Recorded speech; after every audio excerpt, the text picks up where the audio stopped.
తాకట్లో ఉన్న మీ బంగారాన్ని విడిపించి ఆ రోజు ఆన్లైన్ రేటుకి కొంటాం. Sharma gold company. Hello viewers, welcome to Suman TV. నేను మీ శ్రావణి. ఈ రోజు మనందరికీ ఒక ప్రౌడ్ మూమెంట్ అనే విషయం చెప్పుకోవచ్చు. మన వైజాగ్ దేశంలో #1 నాన్ మెట్రో సిటీగా రికగ్నైజ్ చేశారు. LinkedIn cities on the rise అనే రిపోర్ట్ని రిలీజ్ చేశారు. ఈ సర్వేలో hiring trends, talent inflow, job market expansion, industries, టూరిజంని బేస్ చేసి ఇచ్చారు.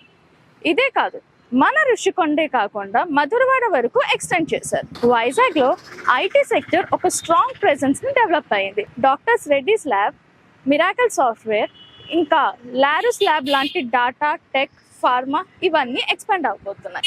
1120+ కంపెనీస్లో 250+ సాఫ్ట్వేర్ కంపెనీస్ ఆల్రెడీ మన వైజాగ్లో రన్ అవుతున్నాయి. Vizag is not only for jobs, not only for industries అని చెప్పొచ్చు. ఇప్పుడు వైజాగ్ టూరిజంలో కూడా టాప్ మోస్ట్లో ఉంది. వైజాగ్లో ఇప్పుడు double decker bus, Rushikonda blue flag, ఇంకా మన ఫేవరెట్ కైలాసగిరిలో కూడా గ్లాస్ బ్రిడ్జ్ రాబోతున్నాయి. ఇదే కాకుండా భోగాపురం ఎయిర్పోర్ట్ వర్క్ కూడా స్టార్ట్ అయ్యి ఆల్మోస్ట్ కంప్లీట్లో కూడా ఉంది. అండ్ రీసెంట్గా మన సీఎం నారా చంద్రబాబు నాయుడు గారు మనకి 3 మేజర్ ప్రాజెక్ట్స్ని అప్రూవ్ చేశారు. ఏదైతే 619 crores plus investment and 4320 new job openings కూడా రాబోతున్నాయి. అండ్ దీనివల్ల మనకు తెలిసేది ఏంటంటే Vizag is just not and coastal city, it's an city of opportunities. మరిన్ని అప్డేట్స్ కోసం చూస్తూనే ఉండండి సుమన్ టీవీ. కెమెరామ్యాన్ రవితేజతో మీ శ్రావణి.